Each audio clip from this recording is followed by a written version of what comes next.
네, 이제 2020년 첫 주입니다. 자, 오늘 우리가 예배를 드릴 때 어떤 마음으로 이렇게 예배를 드리며 금년 한 해를 통해서 하나님께 어떻게 간구하며 나갈 것인가, 그런 문제는 여러 가지가 있다라고 생각을 합니다. 그러나 오늘은 우리가 인생을 사는데, 신앙을 하는 데 있어서 여러 가지 요소가 필요하지만 오늘 저는 형통이라는 문제를 이렇게 제시하기를 원합니다. 왜냐하면 우리가 인생을 사는 데 있어서 내가 정상적인 방식으로 살아가더라도 타인에 의해서 내 문제가 해결이 안 될 수가 있습니다. 아멘? 아멘. 그래서 이런 부분들은 하나님의 복이라는 개념으로 압축되지만 그 중에서도 형통이라고 하는 부분은 좀 더 디테일하게 설명될 수 있는 용어입니다. 그래서 우리는 하나님을 경외하면 복을 받고 하나님을 경외하면 형통을 받는데, 이 형통이 있으면 우리의 삶이 꼭 실패로 돌아갈 수밖에 없는 일들이지만 하나님께서는 우리를 성공할 수 있는 그런 삶으로 전환시켜 주십니다. 아멘.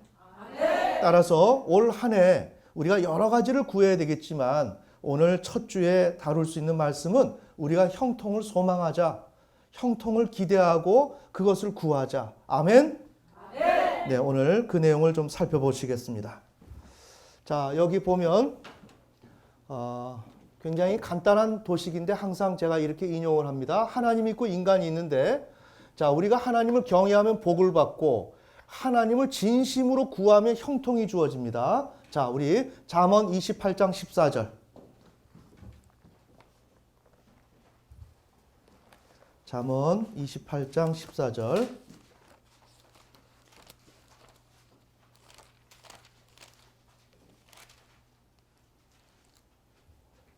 한 구절만 경외하는 것에 대해서 찾습니다. 자, 잠언 28장 14절 읽겠습니다. 시작. 항상 두려워하는 자는 행복하거니와 자기 마음을 강팍하게 하는 자는 회악에 빠지리라. 아멘. 네.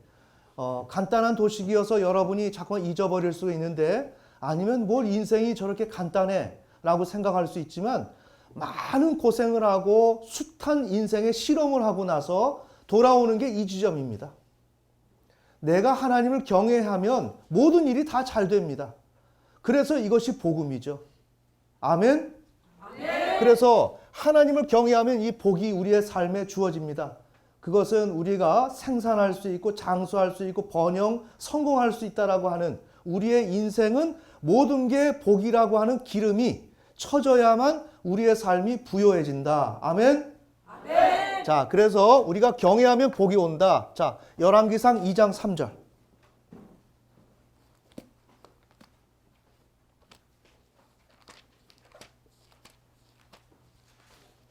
오늘 개념을 좀, 중요한 개념을 정리합니다.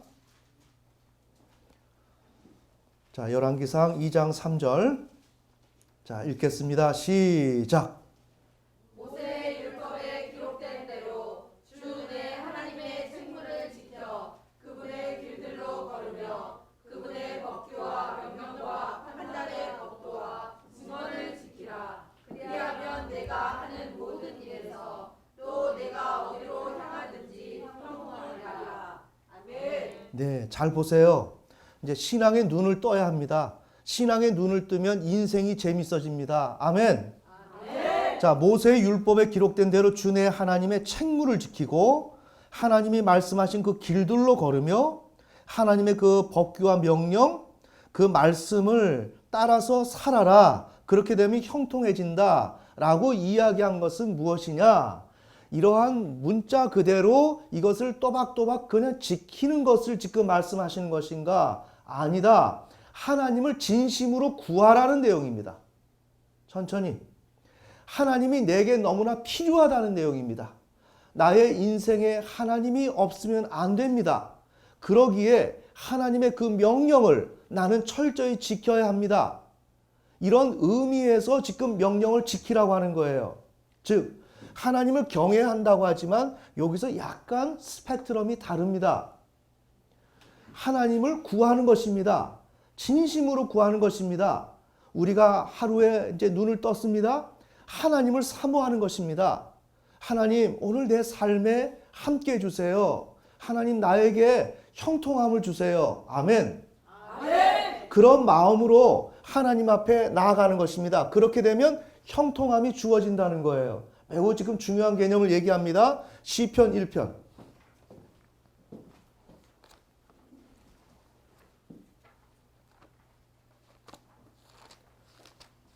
지금 형통의 두 가지, 크게 두 가지를 나누어서 지금 제가 설명을 하려고 합니다.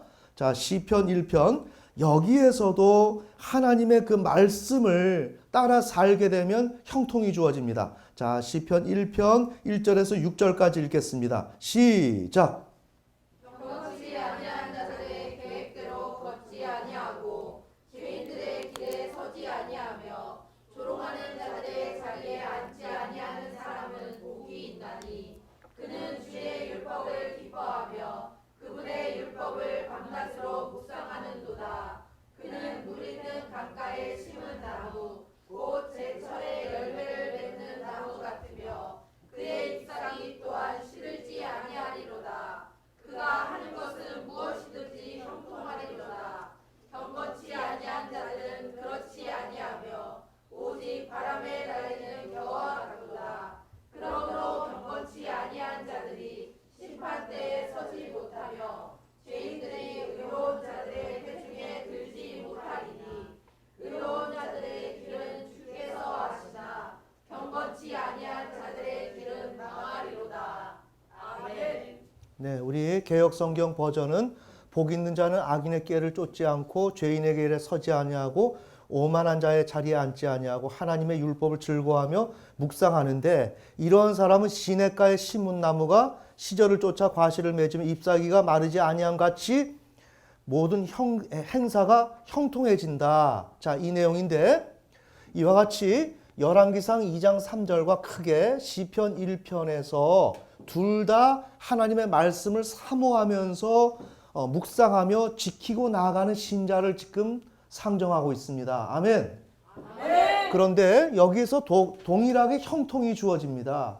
그런데 이 형통이라는 것은 한 대여섯 가지, 일곱 가지 정도 이렇게 종류가 나눠지는데 그 중에서도 가장 의미가 있다라고 생각하는 것을 두 가지를 압축해서 뽑아보면 이 두 가지의 지금 형통이 있습니다. 그래서 지금 첫 번째 이 형통은 사칼이다.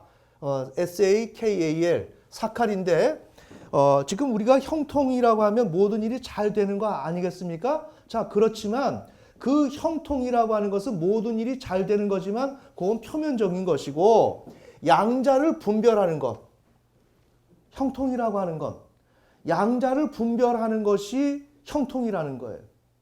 둘 중에서 어느 것이 옳으냐, 이게 어떤 것이 낫지, 이것을 구분할 수 있는 것, 구분하는 것, 이것이 지금 형통의 개념이라는 거예요. 그래서 자, 여기서 이제 요건 설명을 자세히는 못하지만 개념적으로 우리가 좀 이해를 해야 될 것 같아요. 사고의 복합적 배합을 통한 우리 사고가 있으면 단선적인 사고가 있어요. 어떤 일이 있으면 이렇게 하라 그랬으니까 이렇게 해야지 라고 하는 것은 단선적인 사고입니다. 하지만 정치인들은 굉장히 다양한 사고를 해요. 여러 가지 사고를 배합을 한단 말이에요. 아멘.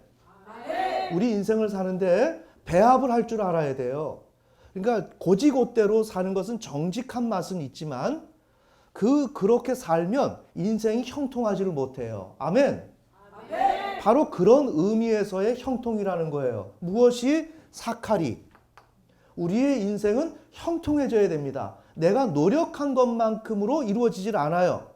인생 올 한 해 우리가 살아갈 때 내가 노력을 하지만 그대로 노력해서 되리라고 생각해서 살아가면 우리는 실패합니다. 아멘. 아멘. 지금 성경은 노력한 대로 되는 게 아니라 하나님께서는 우리가 하지 못한 것까지 되도록 하게 하는 일들이 있다라는 것이고 또 반면에 노력을 했지만 안 되는 경우가 있다는 것입니다. 아멘. 그런데 우리는 내가 노력하면 다 될 것처럼 생각을 해서 다 그렇게 살아요. 그렇게 살지 말라는 것입니다. 형통을 얻어서 살라는 것입니다. 아멘. 그렇게 하는 일에 있어서 양자를 분별하는 것이 형통의 개념이다. 두 가지를 구분할 줄 아는 것 매우 중요하죠. 이럴 때는 어떻게 해야 되지? 아니면 양자가 아니라 셋, 넷 이런 것을 다수의 경우의 수를 놓고서 그것을 가장 최적의 조건이 어떤 것이고 가장 좋은 방법이 무엇인지를 선별하는 것도 중요하고 여기서는 사고의 복합적 배합 여러 가지 사고들을 같이 갖다 놓고 믹싱을 해가지고 좋은 결론을 끌어낼 수 있는 이런 과정, 이러한 접근 이런 것이 중요하다는 거죠. 그래서 사고의 복합적 배합을 통한 사유 과정, 이런 생각하는 그런 과정에 이런 것이 필요한데 이런 것을 통해서 실제적 상식을 오늘 실제적으로 지금 상식이 필요하죠. 실제적 차원에서 나는 이렇게 해야 돼. 학교 가려면 어떻게 해야 되고 공부하려면 어떻게 해야 되고 직장은 어떻게 사업장 이런 일반적인 상식이 있습니다. 그건 오늘 우리 실제적인 환경에서 필요한 상식이죠. 이러한 상식을 지혜롭게 처리한다는 것입니다. 아멘. 처리하고 사용할 수 있게 하는 것 그것이 사카리오 형통의 개념이라는 것입니다. 그래서 이것을 한마디로 말하면 이해하다, 통찰하다. 이해가 되십니까? 이해하고 통찰하는 것이 형통이라는 것입니다. 우리는 하나님으로부터 이해하는 능력, 통찰하는 능력 이것을 받으면 형통해진다는 것입니다. 아멘? 그러니까 우리가 신앙생활 하는 데 있어서 우리가 삶이 나름대로 운영이 돼야 내가 신앙을 영위할 것 아닙니까? 그런데 오늘날 삶이 얼마나 어렵습니까? 다 힘들어서 주저앉지 않습니까? 그런 일들을 우리가 하나님의 도우심을 받아야 되는데 받는 길은 그냥 막연히 복 주세요가 아니라 오늘 우리의 사유의 과정, 내가 생각하고 고민하는 그 과정 속에 하나님이 함께 들어오셔서 하나님이 모든 일을 처리하신다는 것입니다. 아멘.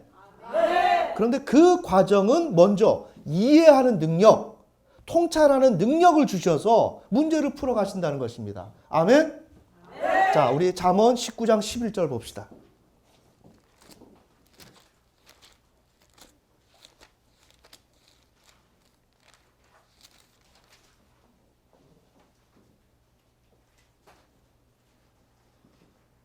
자, 잠언 19장 11절. 자, 읽겠습니다. 시작. 사람의 신중함이 그의 분노를 늦추며 범법을 강구하는 것이 그의 영광이니라. 아멘. 네, 사람의 신중함 이게 사칼입니다. 매우 중요합니다. 자, 우리가 왜 형통을 받아야 되느냐? 여러분의 가정이 어렵습니까? 부모님이 부부간에 대화가 잘 안 됩니까? 부모와 자녀 간에, 자녀와 부모 간에, 또한 자녀들 친구들 간에 어떠한 대화가 안 되고 소통이 안 돼서 갈등이 있습니까? 그것은 바로 이러한 신중함, 사칼을 받아야 돼요. 이해하는 능력을 받아야 돼요. 아멘. 부부 치료를 하는 가운데서 가장 중요한 것은 뭐냐? 두 사람 사이에 오해가 있다는 것입니다. 상대방이 말하는 것과 내가 말하는 것이 다르다는 것입니다. 이게 부부 치료의 핵심입니다. 같은 얘기를 하는 게 아니라 다른 이야기를 하고 있습니다. 이건 뭘까요? 현실을 이해하는 능력이 부족하다는 것입니다. 아멘. 그렇게 되면 현실을 이해하는 능력이 있으면 그것이 바로 신중함이 되는 거죠. 신중함. 즉, 내가 하나님에게 하나님을 구하면 전심으로 하나님 오늘 나와 함께 해주세요. 내 인생 가운데 함께 해주세요 하면서 하나님의 말씀을 묵상하고 말씀대로 따라 살려고 지극히 노력하게 되면 하나님이 우리에게 이해하는 능력, 통찰하는 능력을 주어서 오늘 부부간의 대화가 안 된다면 상대방의 말을 이해할 수 있는 능력을 주셔서 그것이 소통이 되도록 해서 평화를 주신다. 아멘. 부모와 자녀 간에 모든 문제는 뭐냐? 갈등의 본질은 대화가 안 된다는 것입니다. 그 대화는 다른 이야기를 하고 있어요. 이게 특히나 남자와 여자, 부부간에가 그렇습니다. 남자가 생각하는 세계가 다르고요. 여자가 생각하는 세계가 달라요.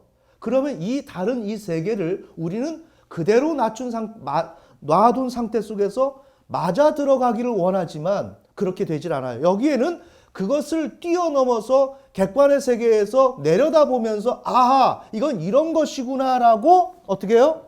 사고의 복합적 회화. 아멘.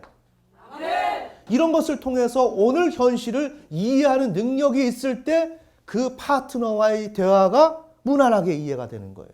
이런 것이 없으면 단선적인 이해만을 가지고 있으면 실패합니다. 이해가 도무지 안 됩니다. 나를 무시한다고 생각이 듭니다.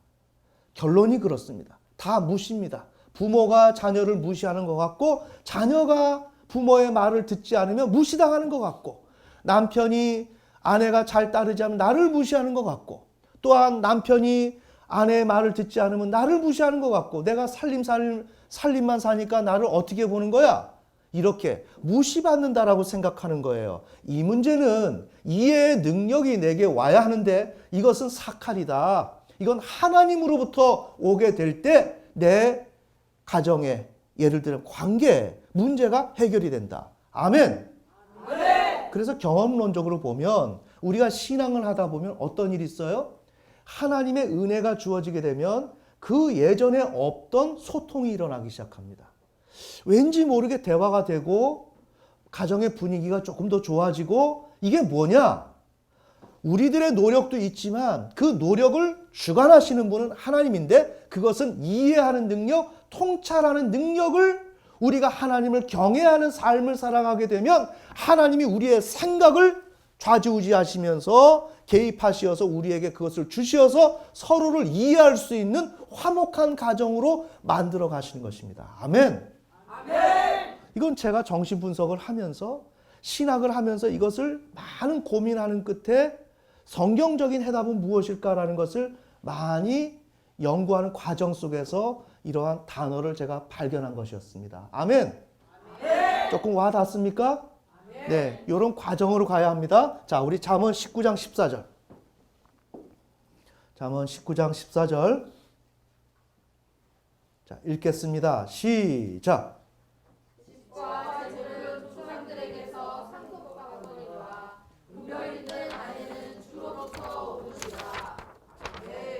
네, 여기 보면 분별 있는 아내. 이건 누구로부터 온다고요? 하나님. 아멘. 분별 있는 이해력 있고 통찰력 있는 아내. 가정의 살림을 살고 남편을, 아빠를 이렇게 도와주고 협력하는 협력하는 같이 사역으로 말하면 동역을 하는 것인데 여기에서 엄마의 아내의 역할은 매우 중요합니다. 현명해야 합니다. 현숙해야 됩니다. 자, 이러한 입장에 있어야 되는 이거는 어디서 오느냐? 하나님께서 주시는 것이다. 어떻게 하면? 하나님을 사모하면. 아멘. 자, 올 한 해, 금년 한 해 우리의 가정에 하나님께서 이러한 은혜를 주시는 한 해가 되기를 원합니다. 아멘. 자, 우리 잠언 21장 12절.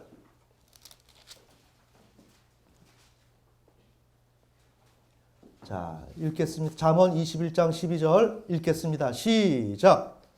의로운 사람은 지혜롭게 사악한 자의 집을 깊이 살피거니와 하나님은 사악한 자들의 사악함으로 인하여 그들을 기어부시느니라. 아멘. 네. 자, 그러니까 의로운 사람은 지혜롭게 사악한 자의 집. 사악하다는 것은 하나님을 의지하지 않는 사람. 하나님 의지하지 않고 잘 살지 않습니까? 아멘. 수없이 많죠. 하나님 의지하지 않는데 나는 의지하는데도 불구하고 저쪽이 더 잘 살아. 지금 그런 경우가 많거든요. 자, 그런데 이런 문제들을 우리가 신앙으로 접근하지 못하면 이해가 안 되고 막막하기만 한데 결코 그런 문제가 아닙니다. 그래서 여기에서 뭘 얘기하느냐? 하나님을 사모하고 하나님을 구하는 사람은 악인의 집을 헤아린다는 것입니다. 우리가 상대해야 되는 불신자, 이른바 하나님을 경외하지 않고 저들이 어떤 꾀를 내고 생각을 하고 계획을 할 거 아닙니까? 그것을 읽어낼 수 있는 능력을, 통찰하는 능력을 하나님이 주신다는 것입니다. 아멘. 그래서 형통하게 되는 겁니다. 적을 알아야 내가 이길 거 아닙니까? 네, 그것을 하나님이 읽어주시는 거예요. 그게 뭐예요? 우리 가까이 메시지를 주시죠? 누구를 보여주시죠? 아, 너는 오늘 이번에 직장이 될 거다. 사업장이 될 거다. 그 뭐가 어떻다. 상황 정황을 예를 들자면 아주 그림 언어로 설명한다면 그걸 보여주세요. 여기에 하나님이 일일이 개입하시어서 그거 보여주시고 끝나나요? 그 사람을 지금 만지고 있죠. 아멘? 아멘. 만지는 것도 중요하지만 오늘 우선적으로 내게 이것을 헤아릴 수 있도록 보게 하신다는 겁니다. 이런 응답적 차원에서도 이렇게 있는데 우리의 삶 속에서 하나님은 우리가 알지 못하는 가운데 상대방을 헤아려 볼 수 있도록 하나님이 하시는 거예요. 이 능력을 받아야 돼요. 아멘. 아멘. 우리는 이 능력을 받아야 이 세상을 살아가지. 이것을 모르면 악인을 헤아리지 못하면 나는 당합니다. 이길 수가 없어요. 맞죠? 네, 헤아릴 수 있는 능력을 받아야 됩니다. 이것이 형통이다. 이것이 사칼이다. 아멘. 이건 악인뿐만 아니라 나의 사업, 내가 계획하는 일들, 직장에서 어떤 일들이나 사물이나 이런 것들을 헤아릴 수 있는 통찰력을 하나님이 주신다. 이것을 받아야 된다는 것입니다. 이것을 받고 올 한 해를 우리가 살아가야 된다. 아멘. 아멘. 자, 이사야 41장 20절.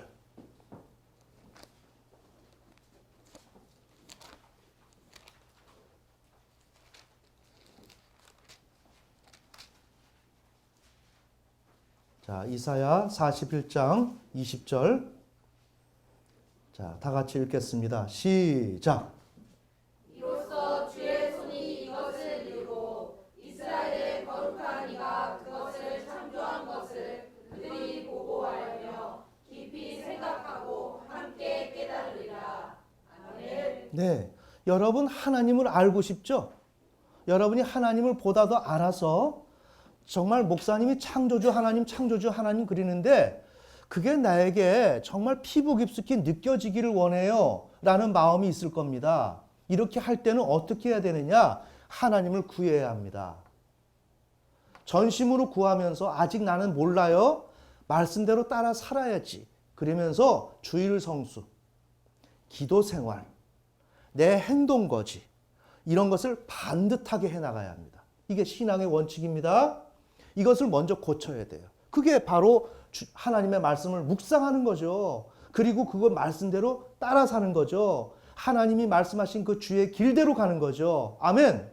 아멘. 이렇게 가는 것입니다. 이렇게 하면서 내가 삶의 문제에 있어서 하나님을 향해서 내가 주권자가 되어가지고 이행했던 모든 것들을 다 내려놓고 이삭을 바치는 마음으로 회개하고 돌이키면서 하나님의 통치를 갈망하는 거예요. 이렇게 되면 이 내용은 이스라엘 백성들, 유다 백성이 바벨론 포로에 잡혀 있는데 그들을 하나님께서 그들이 회개할 때 그들을 구출해 주시면서 구원해 주신다는 그 약속이거든요. 아멘. 아멘. 그렇게 구출해 주고 구원해 줄 때 그들이 주의 손이 이것을 이루고 이스라엘의 거룩한 이가 그것을 창조한 것을 그들이 보고 알며 깊이 생각하고 함께 깨닫게 된다라고 이야기하는 것은 뭐냐? 하나님이 창조주 되신다라는 것을 그때 가서야 알게 된다라는 내용입니다. 아멘.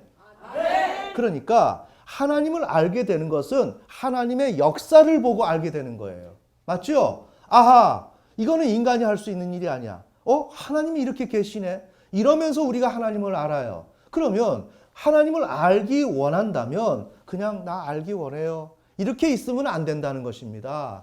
하나님을 구하고 그러면서 말씀대로 말씀을 묵상하고 말씀대로 올바로 살고 그렇게 지켜가는 가운데서 그러면 내 안에서 안 되는 게 있겠죠. 그걸 부딪히게 되겠죠. 그거를 내가 말씀으로 순종시켜 나가는 과정을 밟아야 되고 그렇게 과정을 못 밟는 것을 우리 지저스 메디컬 센터가 도와준다는 거죠. 아멘.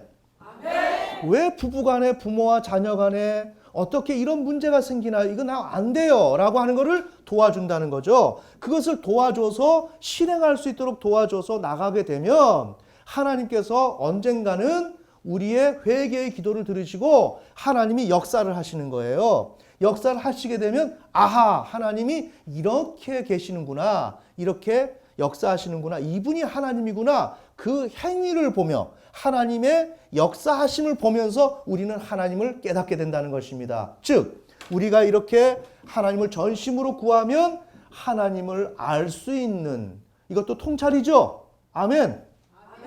하나님을 헤아리는 거죠. 그 능력을 하나님이 주신다는 것입니다. 아멘. 내가 하나님을 모른다면 그냥 앉아서 깨닫기를 원하는 게 아니라 하나님을 알 수 있는 이해력, 통찰력, 이것이 형통, 사칼이다. 그것을 받을 때 나는 하나님을 알 수 있다. 그 과정은 바로 이런 과정을 통해서 얻을 수 있다. 아멘. 자, 역대상 28장 19절.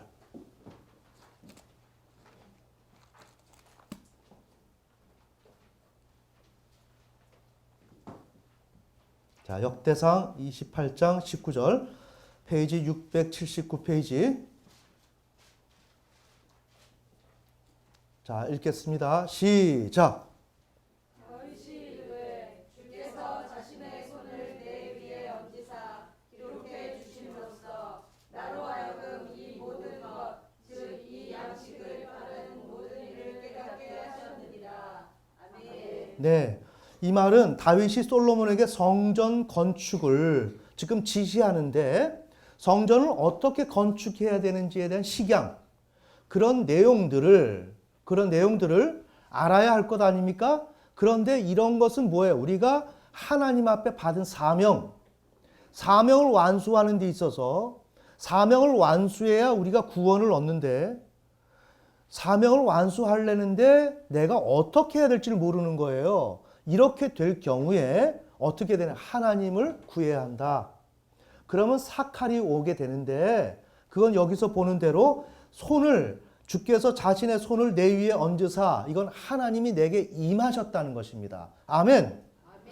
그래서 이 양식을 따른 모든 일을 깨닫게 해주셨다는 거예요. 통찰을 주셨다는 거예요. 내가 사명을 감당하는 데 있어서 무엇을 어떻게 해야 되는지에 대한 이해력, 그 통찰력을 하나님께서 주신다. 이렇게 되면 내 삶이 형통해지죠. 아멘.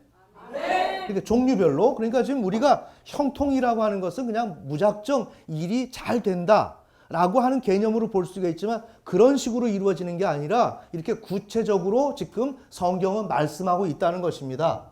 자, 사무엘상 18장 14절 15절. 여러분 좀 이해가 되시나요? 사무엘상 18장 14절에서 15절, 사울과 다윗과의 관계입니다.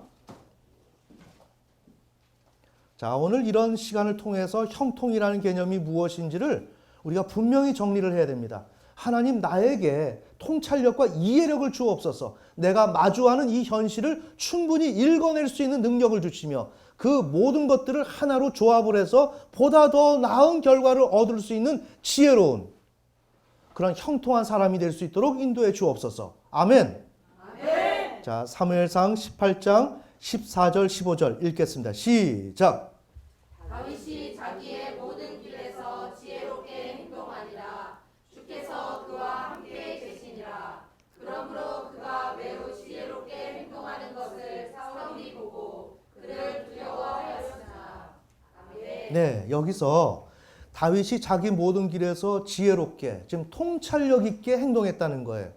그러니까 우리 주변에 보면 사람들이 장사를 하는 사람도 그렇고 뭐 학문을 하는 사람도 그렇고 아이디어가 뛰어난 사람들이 있어요. 맞죠?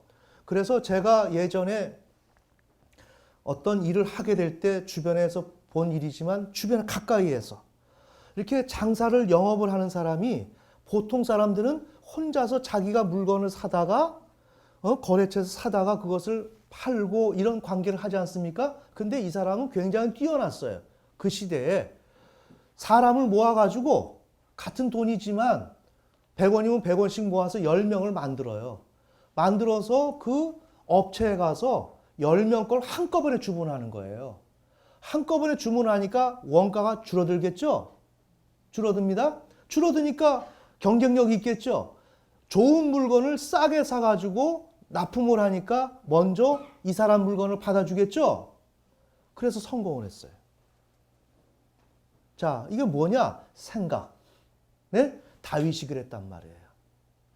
다윗이 모든 길에서 지혜롭게 행동했단 말이에요. 아멘.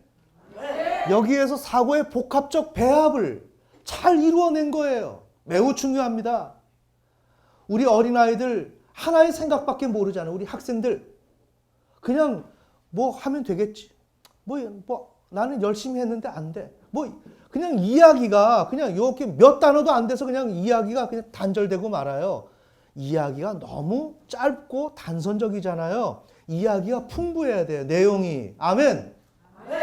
이런저런 경우의 수들이 내 안에서 많이 이렇게 다루어지고 있어야 된다는 거죠. 다윗이 이와 같이 지혜로웠단 말이에요. 그런데 보시면 주께서 그와 함께 계시는데 그러므로 그가 매우 지혜롭게 행동하는 것을 사울이 봤다. 여기서 지혜롭게는 뭐냐? 번영하게 되었다.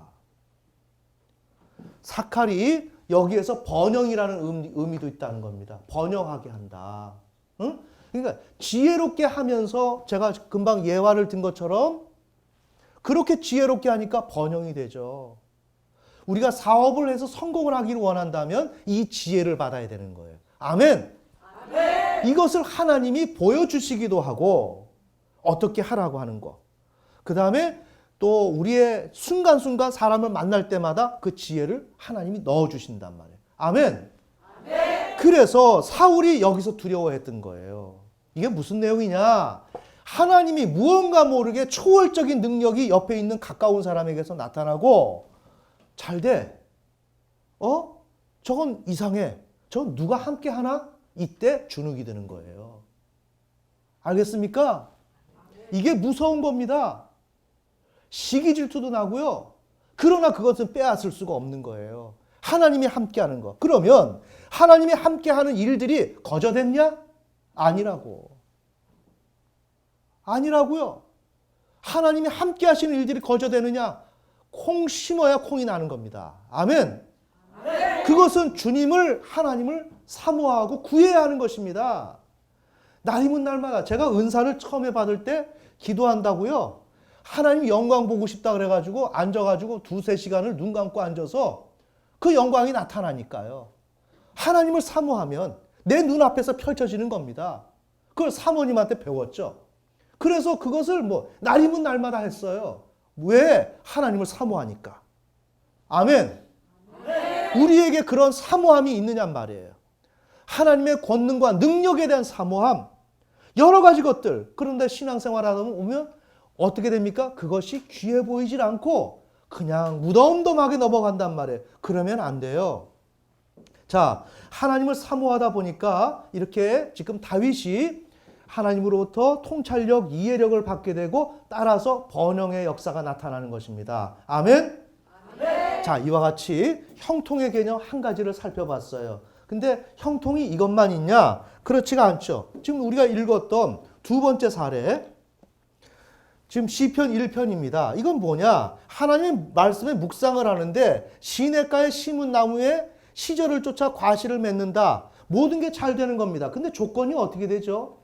그냥 이걸 땅 짚고 헤엄친다 그러나요? 흔히 시냇가에 나무가 심겨져 있습니다. 안 될 리가 없다는 거죠. 이거는 무조건 된다는 것입니다. 그것이 바로 두 번째 찰레아으. 이게 형통이라는 개념이에요. 매우 중요해요. 이건 뭐냐? 말 그대로 형통하다, 번영하다, 해치고 나가다. 그 다음에 밀어제치며 나아가다. 아멘. 우리의 인생은 해치고 나가야 해요. 나를 가로막고 있는 사람들이 너무나 많습니다. 밀어제치고 나가야 됩니다. 이것을 하기 위해서는 하나님으로부터 형통을 받아야 돼요. 자, 하나님을 믿어야 되겠습니까? 안 믿어야 되겠습니까? 하나님을 절실하게 믿어야죠. 이것이 없으면 안 되는 겁니다. 정치인들도 어제까지만 해도 반짝하고 잘 인기를 얻었는데 인정을 받았는데 판단 하나 잘못해서 그냥 주저앉습니다. 아멘. 그 사람이 얼마나 공부했는데, 네? 검판사까지 하고 말이죠. 무엇을 했다 할지라도 그 판단 하나 잘못해가지고 그냥 주저앉는 거예요. 왜? 해치고 나가질 못하니까. 전국의 그런 문제들을 해치고 나가야 되는데 그것을 못 해치는 거예요. 그래서 그분들이 전보로 많이 다닌단 말이에요. 왜? 자신의 능력으로는 판단이 안 서니까. 그리고 그런 분들은 많은 사람에게 멘토링을 합니다. 그래서 의견을 듣는 거예요. 그래서 정치인들 중에서 저희 아버지한테 많은 사람들이 전화가 와요. 전화가 옵니다. 이럴 때는 어떻게 하는 게 좋은가요? 그럼 그걸 대답을 해주는 거예요. 요번에 보니까 정광훈 목사님이 김동길 교수한테 가가지고 배운다 그러지 않습니까? 이해가 되세요? 그 말은 뭐냐? 이야기를 듣는다는 거예요. 고언을 듣는다는 거예요. 왜? 내가 오늘 이러한 상황 속에서 문제를 해결하려고 하는 남다른 경험이 있는 사람들의 이야기, 깊이 있는 이야기가 필요하다는 것입니다. 아멘. 아멘. 자, 이 얘기가 이제 진행되다 보니까 여기까지 왔는데, 일단 그래서 지금 찰레 아흔은 해치고 나가다 밀어 제치며 나아가다, 이렇게 할 수 있는 능력이 우리 가운데 있어야 된다. 그래서 정치인들은 그렇게 하기 위해서 고언을 듣는다, 이 얘기를 제가 말씀드린 겁니다. 자, 우리 성경은 찾지 않겠습니다. 가장 좋은 예화예요. 창세기 39장 2절 3절, 요 구절만 찾아볼까요? 예, 창세기 39장 2절 3절. 요셉의 기사입니다. 요셉이 형통함을 입었는데 매우 이렇게 디테일하게 나와 있습니다. 자, 39장 1절, 2절, 3절 읽겠습니다. 시작. 요셉이 이집트로 끌려 내려가되 파라오의 직무 수행자로 호위대장인 이집트 사람 보디발이 그를 거기로 끌고 내려간 이스라엘 족속의 손에서 그를 살리라. 주께서 요셉과 함께 계심으로 그가 형통한 자가 되어 그의 주인인 이집트 사람의 집에 있더라. 그의 주인이 주께서 그와 함께 계심을 보고 또 주께서 그가 행한 모든 일을 그의 손에서 형통하게 하심을 보았더라. 아멘. 네, 지금 요셉이 문제를 당했죠? 그래서 지금 팔려갔습니다. 그게 1절입니다. 1절인데 이렇게 되면 어떻게? 인생을 해치고 나가야 할 필요가 있죠? 밀어 제치고 나가야 되죠? 바로 이게 요셉의 인생이에요. 오늘 우리의 인생 가운데서 문제를 만났다면 이 문제를 해치고 나가야 돼요. 답이 없습니다. 저 같은 경우도 만약에 글을 쓴다, 이렇게 되면 글이 막힐 때가 있습니다. 앞이 보이지 않을 때가 있어요. 그럼 이걸 해치고 나가야 돼요. 방법이 없어요. 그걸 포기할 수는 없습니다. 문제를 풀어야 됩니다. 자, 이렇게 될 때 요셉이 지금 노예로 팔려갔습니다. 그래서 요셉이 팔려갔는데 요셉과 하나님이 함께 계셨는데 그래서 형통한 자가 되었다. 그 결과 그의 주인인 이집트 사람 집에서 한 식구처럼 생활했다. 팔려갔는데 하나님이 밀어제치는, 해치고 나가는 능력을 주셔서 형통. 아멘. 아멘. 그래서 그냥 꾸지람 듣고 그냥 죽어라 하고 일만 하는 사람이 아니라 식구처럼 따뜻하게 환대해주면서 믿어주고 신뢰해주고 아껴주고. 아멘. 아멘. 그렇게 삶을 만들어갈 수 있었다. 왜? 형통함을 받았으니까. 형통함을 받으니까 이것을 해치고 나간 거예요. 그래서 그 주인이 하나님이 그와 함께 계심을 보고, 초월적인 신이 함께 하는 겁니다. 이거는 예사로운 일이 아니죠. 인간이 아니라 하나님이 함께 하신다는 걸 보면 그 사람이 어떨 것 같아요? 신뢰가 가죠. 그렇지 않습니까? 네, 바로 그것을 주는 겁니다. 그래서 하나님께서 그가 행한 모든 일을 그의 손에서 형통하게 하심을 보았더라. 이렇게 하나님이 함께 하심을 보면서 주인은 놀라고 두려워하게 되는데, 그런 가운데서도 하나님은 요셉이 어떤 일을 하게 되면 그의 손에서 형통하게 하신다. 내가 어떤 일을 하게 되면 그것이 문제가 발생될 거 아닙니까? 내가 어떤 일을 하고 있어요. 문제 발생되죠? 이것을 해치고 나가야 되죠. 아멘. 아멘. 그것을 해치고 나갈 수 있도록 형통함을 주신다는 거예요. 그러니까 요셉은 하는 일마다 성공이 되는 거예요. 하는 일마다. 내가 하는 일이 성공하기를 원하면 이것은 하나님으로부터 형통함이라고 하는 은혜를 받아야 됩니다. 아멘. 그러니까 이런 가운데서 요셉을 감독자로 삼고 모든 소유를 맡기는 것입니다. 지금 꼬마가 지금 팔려간 거예요. 17세 꼬마가 지금 팔려간 겁니다. 그런데 이런 환대를 받고 있는 거예요. 왜? 하나님의 형통이 임하니까. 아멘. 그래서 문제가 헤쳐지는 거예요. 우리의 인생은 내 힘으로 사는 게 아닙니다. 말씀드렸죠. 하나님을 경외하면 하나님이 우리에게 복을 주셔야 성공과 번영과 생산과 장수라고 하는 그런 능력을 하나님이 부여하실 때 우리가 이 세상을 살아갈 수가 있다는 거예요. 그게 아브라함의 사례죠. 저주 가운데 매여 있으니까 복을 받지 못하니까 생산을 하지 못해서 아이를 낳지 못했죠. 아멘. 아이를 낳을 수 있다는 것은 하나님으로부터 복을 받을 수 있게 되었다. 하나님의 통치가 이루어지게 되었다. 그때 아이를 낳는 거예요. 인간다운 삶을 살 수 있게 된다. 부유한 삶을 살 수 있게 된다. 그것은 내가 이 땅에서 내가 노력해서 이루는 게 아니라 복이 하늘로부터 내려와야만 여기서 내 삶이 이루어진다. 얼마나 간단해요. 아멘. 이것을 하나님은 제시하는 겁니다. 이것을 제시한 게 창세기 2장 16절, 17절 선악을 알게 하는 나무의 실과를 먹지 말아라. 너는 나를 온 우주와 인류를 경영하는 표준으로서 창조주 하나님으로 나를 인정해라. 인정한다면 너는 먹지 말아야 된다. 이것을 얘기했는데 그것을 거부했죠. 그래서 저주가 왔던 거죠. 아멘? 자, 그래서 이렇게 계속 이렇게 되면서 결국에는 어떻게 되느냐? 요셉이 있는 환경에 복을 부어주시는 거예요. 그래서 복받은 사람이 하나님으로부터 복받은 사람이 그곳에 가면 주변 사람들이 다 복을 받는 거예요. 그러니까 복의 근원이라 그러죠. 복은 전달성이 있단 말입니다. 그래서 이런 의미의 전달성이 있는 거예요. 그러니까 우리의 가정에 무슨 문제가 있다. 내가 복을 받으면 돼. 아멘. 내가 복을 받으면 하나님께서 내 가정에 복을 붓는 거예요. 다른 방법이 없어요. 이것을 하다가 많은 지식 있거나 능력 있는 사람들이 두 손 들고 오는 겁니다. 왜? 안 되니까. 내가 가지고 있는 지식과 능력으로는 몇 걸음은 갈 수 있는데 어떤 상황과 문제를 만나면 좌초당하는 것입니다. 여기서 형통함이 필요한 것입니다. 아멘. 네. 자, 그러면서 하나님의 복이 그 집에 임하고 들에 모든 소유에 하는 일들에게 임하는 것입니다. 자, 이렇게 되는 가운데 또다시 문제가 주어져서 오해를 받아서 또 감옥으로 들어가죠. 그래서 떡 굽는 관원장, 술 맡은 관원장 이렇게 등장하면서 결국에는 바로가 꿈을 꾸게 되고 술 맡은 관원장을 통해서 꿈을 해석하게 되면서 결국은 또 총리로 가는 것입니다.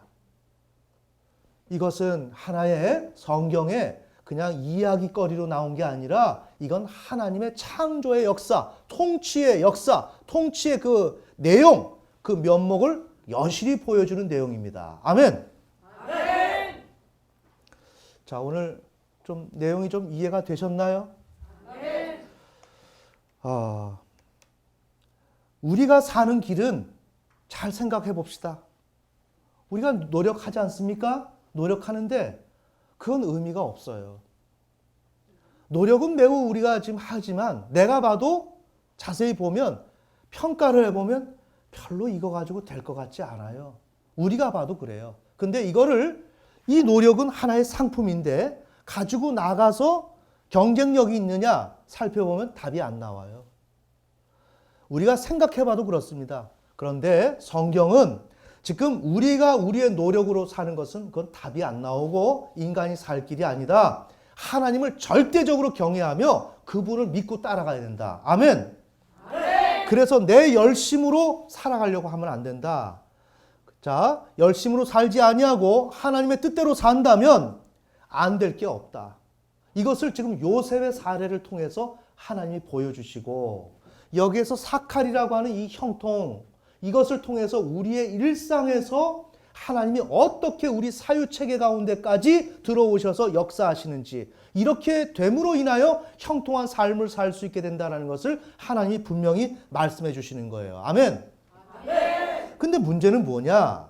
문제는 잠시 말씀드렸지만 하나님 말씀대로 따라 살기를 원해. 근데 안 돼. 어떻게 해요? 막 갈등이 생겨. 갈등이. 우리 초반전에 부부 갈등이 얼마나 많았습니까? 그렇죠. 하나님의 뜻대로 살고 싶어. 근데 갈등이 있어서 안 돼. 신앙을 포기하고 싶은 거야. 신앙을 포기하고 싶다고요. 그 다음에 내 성격이 나오는 거야. 이건 뭐냐? 총체적 무능이다. 아멘? 신앙은 뭐로 하는데? 나라고 하는 존재를 가지고 신앙을 하는 거예요. 그러면 나는 어떤 존재냐? 진공 상태에서 있는 존재냐? 아니라고요. 나는 엄마 뱃속에서 태어나면서 절망과 우울과 불안과 이런 극심한 좌절을 경험하는 과정 가운데서 나는 그 좌절을 어떻게 견디고 나가는 내성 있는 사람이냐? 라고 하는 것도 중요하다는 것입니다. 아멘.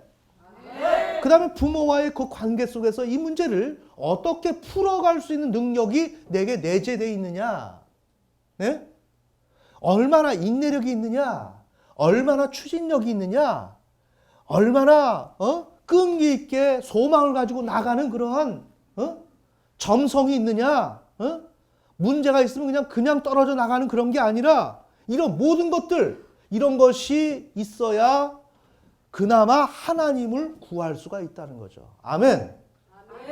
하나님을 구하려고 하는데 여기서부터 내 안에 있는 자원이 있어야 하나님을 구할 거 아닙니까? 근데 우리 보통 설교는 어때요? 하나님을 구하세요. 이렇게 하지 않습니까? 구하다가 넘어지는 거예요. 구하지도 못하고 쓰러진다고요. 그 일을 위해서 지저스 메디컬 센터가 있는 거예요. 성경적으로 보면 죄와 사망에 매여 있는 우리가 해방되는 일들이 있어야 되는데 이게 보다 더 현실적으로 우리 가운데 일어나야 된다는 거죠. 아멘. 자, 이렇게 총체적 무능이 해결되어야 하고, 두 번째, 나의 주관의 상황 속에 함몰되어 있는 나의 이 사고가 깨어져 나가야 된다는 거예요. 그것을 제가 오늘 말씀드리는 거예요. 우리가 보는 거는 내가 노력하면 될 줄 알고 그러다가 안 되면 실망하고 절망해요. 그것이 우리의 인생이 아니라 그건 뭐예요? 주관의 세계죠. 어린아이들이 가지고 있는 세계는 뭐예요? 내가 가지고 그게 틀린 건 아닙니다. 너무 단조롭다는 것입니다. 아멘. 근데 지금 오늘 이 소스가 들어갔죠? 복합적으로 됐죠, 사유가. 복합적으로 되면서 내 상황을 달리 보게 되는 거죠. 마찬가지로 나는 주관의 세계 속에서 나와야 된다. 내가 가지고 있는 지식체계, 그게 전부가 아니다. 아멘. 그것으로부터 나오는 과정이 뭐냐? 여기에 하나님이 계시다. 인생은 내 힘으로 하는 게 아니라 하나님을 경외할 때 된다라고 하는 이 객관의 세계 속에서의 하나님의 말씀이 있다. 하나님의 말씀. 그러나 나는 이 말씀을 계속 보지만 나는 여전히 생각이 주관의 세계, 개인의 세계, 나만의 생각 속에 갇혀 있다 보니까 아무리 성경을 들고 있어도 이거는 이 세계로 내가 못 가는 거죠. 아멘. 그래서 제가 설명을 해드리는 거죠. 이 세계는 이런 것이다. 그러니까 더 이상의 나만의 생각 가운데, 확신 가운데 매여 있지 말고 하나님을 만나라. 하나님에게 손을 뻗쳐라. 그러면 우리가 이제 여기서 정리하자면, 좋아요. 나는 총체적 무능도 있어요. 여러 가지가 있습니다. 그렇지만 내가 하나님을 구하는 작업을 해나가면 시간이 더뎌서 그렇지 일은 된다. 아멘? 시간이 더뎌서 그렇다. 그러면 더딘 것을 어떻게 간극을 좁혀서 시간을 줄일 수 있느냐라는 게 과제라는 거예요. 그것은 바로 우리가 있다는 것이죠. 그게 지저스 메디컬 센터라는 거죠. 아멘? 그래서 우리가 매여 있는 증상, 병리, 이런 생각에 매여 있는 거, 이런 것을 최대한 풀어주면서 하나님을 총체적 무능에서 그나마 구할 수 있는 사람으로 나갈 수 있도록 도와주고, 그러면서 이런 복음의 말씀을 전달해서 주간의 개인적 상황에서 함몰된 상황에서 건져짐을 받아 아하, 신앙생활 이렇게 하는 게 아니고 인생 이렇게 사는 게 아니구나 라는 걸 뼈저리게 느껴서 알게 된다면 어떻게 됩니까? 바로 행동을 내가 바꾼다고요. 행동의 변화는 어디에서 오느냐? 이해타산에서 오는 거예요. 사람이 변화되지 않는 것은 변화되지 않아도 나는 살만하다고 하니까 안 변하는 거예요. 그런데 이것이 안 된다는 것이 느껴지면 변합니다, 사람이. 이해가 되시나요? 지금 그것을 보여드리는 거예요. 안 됩니다. 우리의 방식대로 기존 패러다임으로는 안 되는 거예요. 그걸 성경이 얘기하는 겁니다. 그걸 바꾸세요. 그걸 내려놔야 된다는 겁니다. 여러분의 힘으로 가는 게 아니라는 겁니다. 인생은. 아멘. 하나님의 힘으로 가야 되고 그분을 신뢰해야 된다는 거예요. 그분을 신뢰하지 않으면 망합니다. 이게 바로 오늘 본문, 네? 본문의 민수기 말씀이에요. 네? 정탐꾼을 통해서 가나안 땅을 점령하라 그랬습니다. 점령하면 어떻게 됩니까? 그 땅은 이미 발달이 된 땅인데 많은 무기가 있습니다. 여기는 뭐 무기가 있나요? 이집트에서 나온 사람들인데 뭐가 있겠습니까? 판판이 당할 수밖에 없죠. 하나님을 신뢰할 수 없는 거죠. 하나님을 믿지 않기 때문에 그들은 형통하지 못하게 된다는 것입니다. 아멘. 아무리 어려운 상황이 있다 할지라도 하나님을 신뢰하고 하나님을 구하게 되면 우리한테 형통함이 주어져서 어떤 문제든지 해치고 나갈 수 있고 밀어제치며 나갈 수 있게 되어서 지금 이스라엘 백성들은 가나안으로 들어갈 수 있는 것이 있다라는 것이죠. 그것을 하나님을 말씀하신 것이었어요. 그러나 그들은 주관의 세계에 있었기 때문에 뭘 그럴까? 뭘 그럴까? 우리 들어가면 죽어. 내 처와 자식 다 죽게 돼. 이런 생각을 했던 거죠. 아멘? 이 생각에서 벗어나야 돼요. 내 고집스러운 생각에서 벗어나야 돼요. 이 생각을 버려야 돼요. 이거는 죽는 생각입니다. 나를 죽이는 것이고 나만이 죽는 게 아니라 모든 사람을 죽게 하는 것입니다. 아멘? 그것은 잘못된 거예요. 우리한테 소득을 주는 게 아닙니다. 우리는 이제라도 생각을 바꿔서 지금까지 전하는 이 말씀들을 눈여겨보면서 내 행동을 바꿔야 돼요.